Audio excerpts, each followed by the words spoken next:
TDP MLA Nani అనుచరుల మరో భూదోపిడి అన్నటువంటి వార్తని సాక్షి హైలైట్ చేసింది. ఈనాడు జ్యోతికి రాసే తీరిక ఓపిక లేదు. ఇప్పుడు తిరుపతి శివార్లలో చంద్రగిరి టీడీపీ ఎమ్మెల్యే పులివర్తి నాని తన అనుచరులతో మరో భూదోపిడికి పాల్పడినట్టు బాధితులు ఆరోపిస్తున్నారు.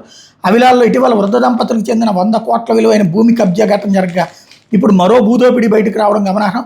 తిరుపతి రూరల్ మండలం పద్మావతిపురం పంచాయతీ పరిధిలోని మామిడి మార్కెట్ ఎదురుగా ఉన్న 10 కోట్ల విలువైన స్థలాన్ని ఎమ్మెల్యే పులివర్తి నాని తన అనుచరులతో ఆక్రమించడానికి ప్రయత్నిస్తున్నారని, అడ్డుకున్న తనపై దాడి చేయడమే కాకుండా తిరిగి తనపైనే పోలీసులు ఫిర్యాదు చేశారని అవిలాలకు చెందిన బాధితుడు శ్రీహరి ఆరోపించారు. ఈ స్థలాన్ని గత ఏడాది మార్చి 31 తన పేరిట పక్కాగా రిజిస్టర్ చేసుకున్నానని ఆయన చెప్పారు. టీడీపీ నాయకుడు భూ కబ్జాదారుడు అయిన కృష్ణమనాయుడు ముందు పెట్టి ఆ భూమిని కొట్టేసిన టీడీపీ ఎమ్మెల్యే నాని స్కెచ్ వేశారని ఆరోపించారు.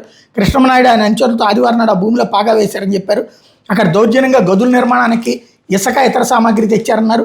ఆ విషయం తెలిసి సోమవారం రాత్రి అక్కడికి వెళ్ళగా తన కారు అద్దాలు ధ్వంసం చేసి భయానక వాతావరణం సృష్టించారన్నారు.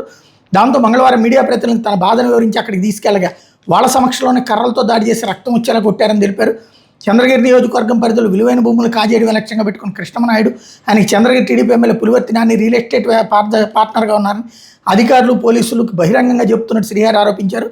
తన భూమిని కూడా అలాగే కొట్టేయడానికి ప్రయత్నిస్తున్నారని చెప్పారు. గతంలో కూడా ఉమ్మడి శెట్టిపల్లి పంచాయతీలో కోట్ల విలువైన భూములు కృష్ణమనాయుడు ఎమ్మెల్యే నాని అండతో ఆక్రమించి ఫ్లాట్లుగా వేసి అమ్మేశారని తెలిపారు. తన భూమిని కాపాడడానికి ఎంతవరకైనా పోరాడతానని స్పష్టం చేశారు. తన భూమిని కాజేసేందుకు కృష్ణమనాయుడు అనుచరులతో 2 రోజులుగా రాత్రి పగలు అక్కడే మాట వేశారని చెప్పారు. కృష్ణమనాయుడు అతని అనుచరుల మీద కేసు నమోదు చేసి న్యాయం చేయాలని శ్రీహరి తిరుపతి రూరల్ పోలీసులు ఫిర్యాదు చేశారు. తన మీద దాడి చేసి గాయపరచడమే కాకుండా తాను వాళ్ళ మీద దాడికి వెళ్ళినట్టుగా పోలీసులు ఫిర్యాదు చేశారని, పోలీసు అధికారులు నిష్పక్షపాతంగా విచారణ జరిపి చట్టబద్ధమైన తమ భూమి మీద హక్కులు కల్పించాలని విజ్ఞప్తి చేశారు.